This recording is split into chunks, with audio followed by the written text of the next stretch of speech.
se retrouve pour l'affiche du soir et c'est Portugal-Islande. Petite devinette pour commencer, certains l'ont partout et construisent des murets et d'autres seulement au visage et connaissent les aurores boréales comme personne. Vous aurez bien sûr reconnu le poil qui est le thème de la soirée, c'est évident. Les cotes du match pour commencer, Cristiano est favori avec une cote de 1,50, le match nul est à 4,10 et l'Islande 9. Et on commence avec la forme du moment. Le Portugal s'est qualifié pour l'Euro en terminant premier de son groupe de qualification qui ne comportait que 5 équipes. Ils ont remporté 7 matchs pour une seule défaite à domicile face aux Albanais et sur ces 8 matchs ils n'ont marqué que 11 buts. Tu sens que dès que Cristiano a une petite fièvre, c'est l'équipe entière qui peut se mettre le thermomètre haut. L'Islande pour sa part figurait dans le 5e chapeau sur 6 au moment du tirage au sort et est tombé dans un groupe avec les Hollandais, les Turcs et les Tchèques. Il devait avoir une cote monstrueuse pour se qualifier pour l'Euro. J'ai fait des recherches mais j'ai pas réussi à trouver. Vegeta, t'as une idée?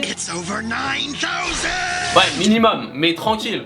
Et l'Islande a terminé deuxième du groupe en restant invincible sur son île et en encaissant que 6 buts au cours de ses éliminatoires. Pour une île qui comporte plus de moutons que d'habitants, c'est solide. Allez, on passe aux effectifs et chez les Portugais on retrouvera bien sûr l'homme sur qui repose l'espoir de tout un pays, Cricri, qui devrait atterrir pile poil pour le match en provenance d'Ibiza. Et il sera accompagné de Nani, un des meilleurs joueurs de Fenerbahçe cette saison, ainsi que du monégasque Moutinho. Tandis que Quaresma est blessé pour ce match. Et en défense, celui qui tient la baraque a un Oscar du meilleur acteur dans la sienne.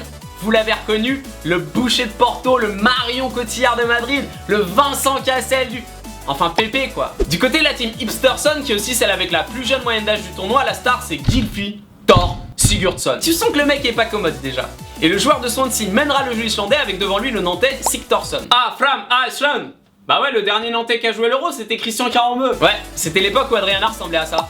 Aujourd'hui c'est plus la même histoire. Allez on passe à mon pronostic. J'ai une stat marrante sur les Islandais. Sur 10 matchs de qualification, soit 900 minutes de jeu, ils n'ont été menés au score que 35 minutes. Ça montre à quel point ils sont combatifs. En face, les Portugais, ils sont quand même très dépendants de CR7. Et moi, comme vous, le dernier match qu'on a vu de CR7, c'est la finale de la Champions League. Et on l'a pas beaucoup vu justement. Un pari que j'aime bien pour les premiers matchs de poule, c'est le nul mi-temps. Pour une entrée dans la compétition, les deux équipes cherchent souvent absolument à ne pas prendre de but trop vite. Et avec une équipe de hipsters qui va cadenasser Cristiano, je pense qu'ils tiendront au moins jusqu'à la mi-temps. Je pronostique donc un match nul à la mi-temps à une cote de 2,1. Pour une mise de 50 €, j'encaisse 105 €. Allez, comme d'hab, concours score avec 3 paris gratuits de 10 € offerts par NetBet. Pour participer, un like et le score dans les commentaires. Et je vous rappelle que pour l'Euro, les bookmakers ont mis des bonus de bienvenue de fou. Je vous ai mis les liens pour vous inscrire dans la description. Et je vous conseille d'en profiter. Merci d'avoir regardé la vidéo. Un like si ça vous a plu. On se retrouve demain pour France-Albanie. Ciao. Et pareil, à domicile contre l'Azerbaïdjan, 1-0. Donc tu sens que si les Italiens se sortent pas les doigts, je leur dis toute l'année de sortir les doigts des fesses des petits enfants. Oh là là, oui, on a compris. Faut qu'ils se bougent s'ils veulent espérer une bonne entrée dans l'Euro.